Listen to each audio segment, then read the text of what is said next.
Néanmoins, nous essayons aussi d'être cohérents. Et lorsque nous demandons des cessez-le-feu, c'est le cas pour Gaza, ça a aussi été le cas pour le Liban la semaine dernière, eh bien, nous tâchons de ne pas demander un cessez-le-feu tout en continuant à livrer les armes de la guerre. Et je pense que c'est simplement de la cohérence. Et donc, je vous confirme que, pour ma part, je considère qu'aujourd'hui, le cessez-le-feu à Gaza est une priorité pour permettre de reprendre les actions humanitaires à plein et permettre aussi de travailler à la solution politique qui seule assurera la paix et la sécurité. I have a message. I have a message for President Macron. Today, Israel is defending itself on 7 fronts against the enemies of civilization. We're fighting in Gaza against Hamas, those savages who murdered, raped, beheaded, and burned our people on October 7th. We're fighting in Lebanon against Hezbollah, the most heavily armed terror organization in the world, which was planning an even greater massacre than October 7th on our northern border, and that has rocketed Israeli towns and cities for nearly a year. We're fighting against the Houthis in Yemen and the Shiite militias in Iraq and Syria that together have launched hundreds of drones and missile attacks against Israel.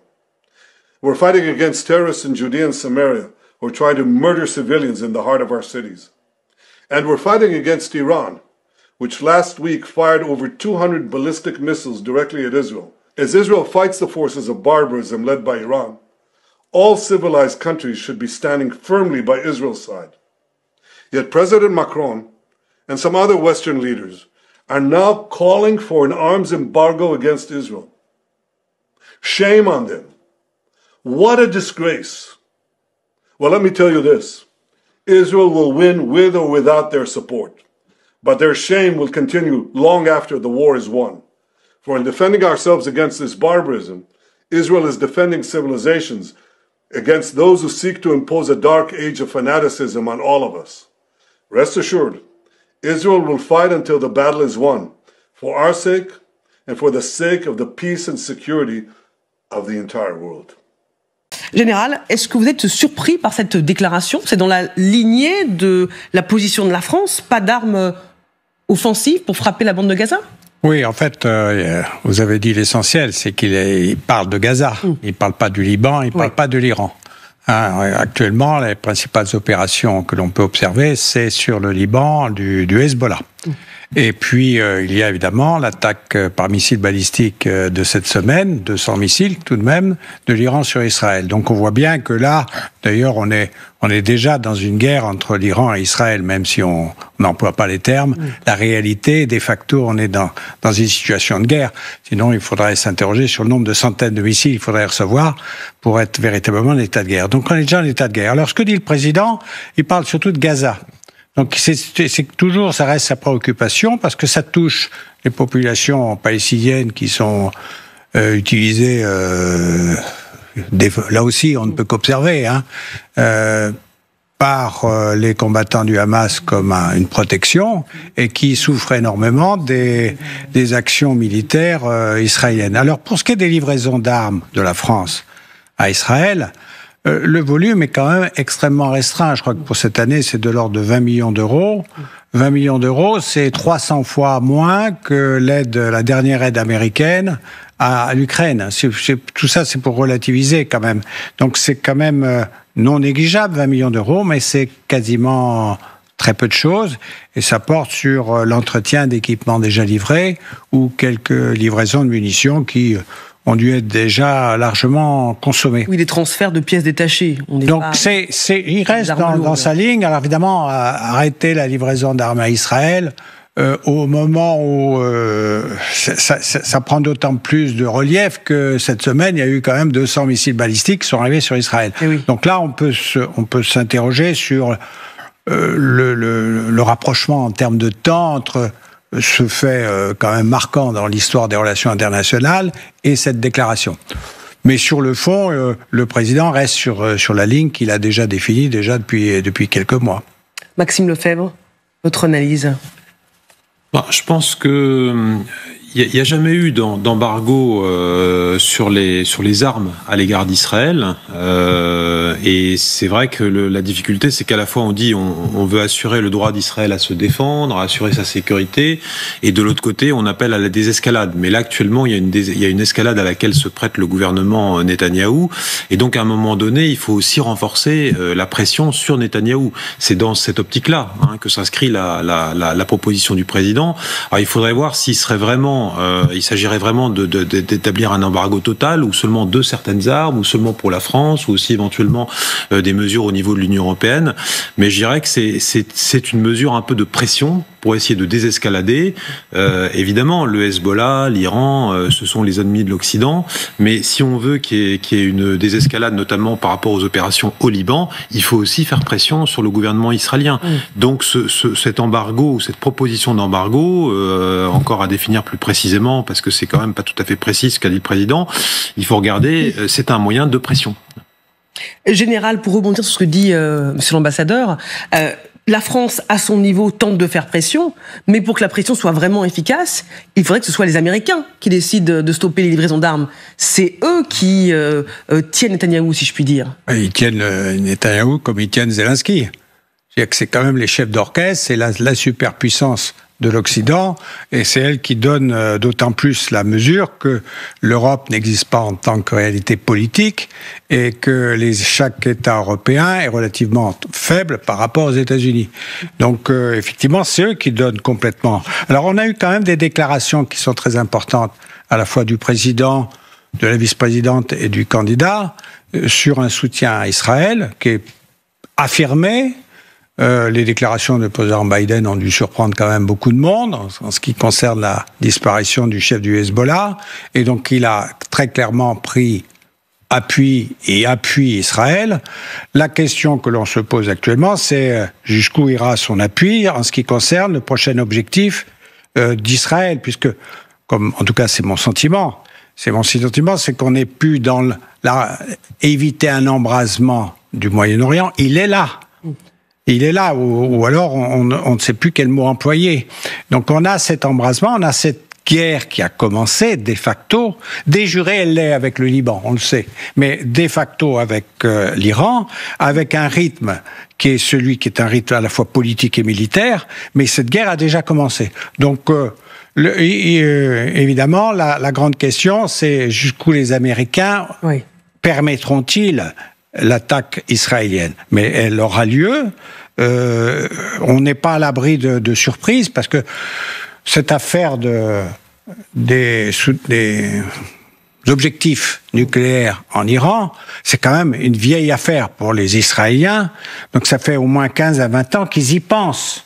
Ils y pensent déjà, même depuis leur premier raid en Irak, il y a très longtemps.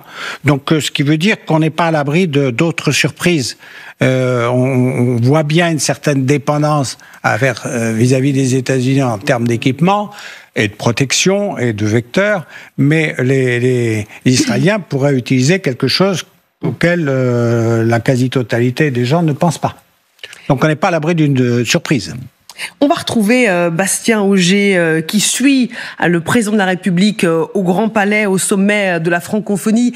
Bonjour Bastien, nous sommes à 2 jours de cet octobre, évidemment les massacres qui ont eu lieu en Israël causés par le Hamas.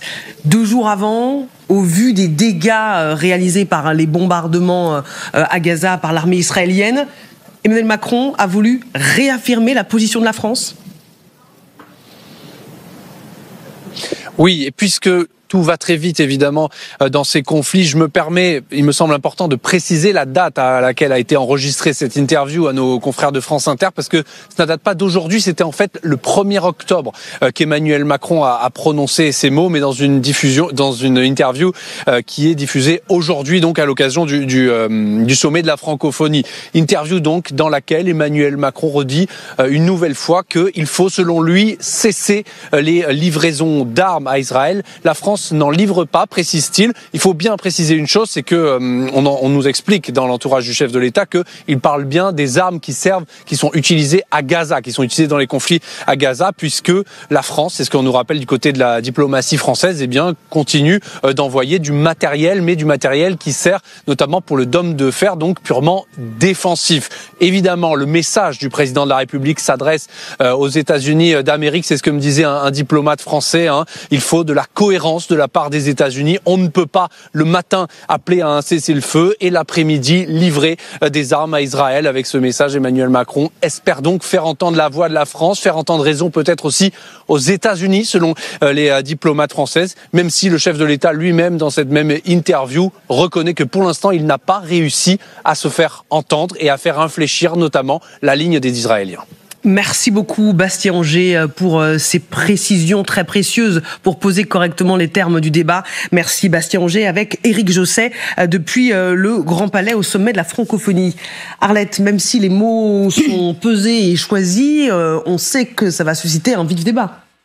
Oui, alors il faut quand même rappeler que il y a eu à plusieurs reprises, au moins 2 reprises, des interrogations ou des accusations portées par un certain nombre d'organes ou de sites d'information qui demandaient des explications à la France, affirmant notamment qu'elle livrait des pièces détachées qui pouvaient servir pour des mitrailleuses installées sur des mitrailleuses utilisées à Gaza.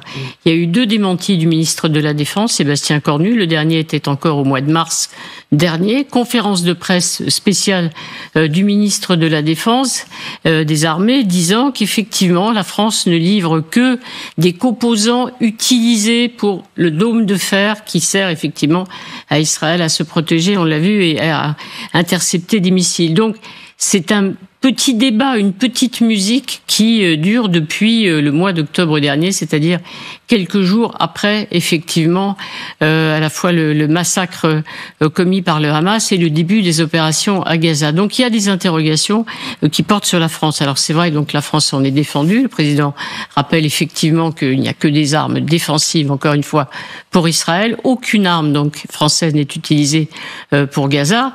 Il y a des pays déjà qui ont arrêté des ventes d'armes. On voit que le Royaume-Uni a stoppé certaines livraisons d'armes. Le Canada, je crois, a fait exactement la même chose.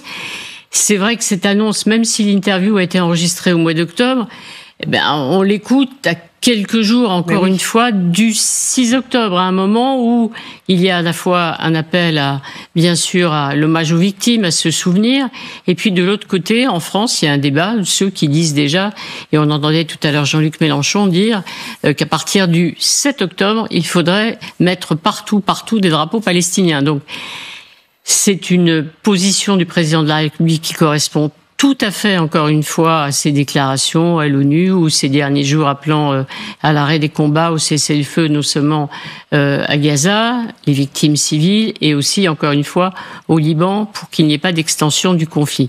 Mais ça va, j'allais dire, d'une certaine manière, participer, on va le dire comme ça, au débat sur la position de la France et sur la situation et les choix d'Israël pour répondre à l'acte terroriste du Hamas. Frédéric Delpech.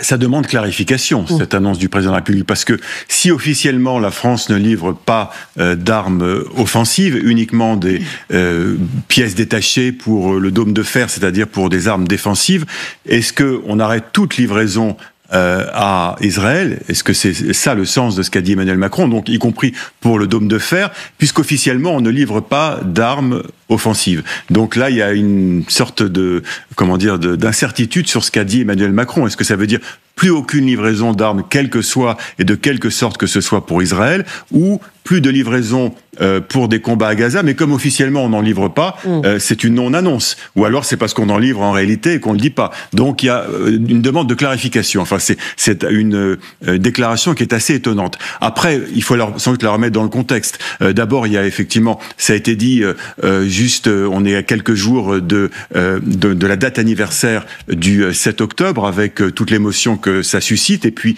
toutes les polémiques et les accusations à l'égard d'Israël sur la répression à Gaza, et donc peut-être une volonté pour Emmanuel Macron d'apaiser un peu le débat avant ces commémorations en réfutant toute vente d'armes. Il faut peut-être aussi voir un signe, parce que certes ça concerne Gaza, mais en ce moment ce qui se passe au Liban, la France a 24 000 ressortissants qui sont actuellement au Liban, dont on est en train plus ou moins d'organiser ou d'essayer d'organiser l'évacuation, donc peut-être aussi une volonté de lancer un signal d'apaisement d'Emmanuel Macron qui là concernerait plutôt le Hezbollah ou le Liban, quelque chose pour dire voilà, la France n'est pas du tout en soutien d'Israël. Et puis la troisième chose, c'est aussi sans doute une décision un peu plus politique de la part d'Emmanuel Macron, à savoir, ben voilà, le chef de l'État se replie maintenant sur son précaré, à savoir la politique étrangère et la défense. C'est la cohabitation, hein, même s'il ne veut pas utiliser ce mot, et que il n'entre pas dans le débat politique sur les questions de hausse d'impôts, même s'il le fait quand même un petit peu de temps en temps, mais que il tient à rappeler que c'est lui le chef des armées et c'est lui qui prend les grandes décisions en matière de politique étrangère. Et là, il coupe l'herbe sous le pied éventuellement de Michel Barnier ou d'un autre représentant du gouvernement pour faire cette annonce. Donc ça correspondait aussi à ce que réclame la gauche depuis le début. Hein. C'est la position d'une grande partie de la gauche, de la France insoumise. Encore une fois, ça demande à être clarifié, parce que là, on n'a pas compris si on arrête toute livraison d'armes à Israël, y compris des armes défensives, puisqu'officiellement on ne livre que des armes défensives. Donc il y a quand même une certaine ambiguïté. Où est-ce qu'on arrête complètement de livrer toutes ces armes, ou est-ce que ça ne concerne que les armes offensives, et comme auquel cas on n'en livre pas officiellement, c'est une non-annonce. Donc voilà, il faut qu'il y ait un petit peu de clarification qui soit apportée par l'Élysée sur cette annonce. Oui, parce qu'on est sûr que le gouvernement israélien va réagir suite à ces propos.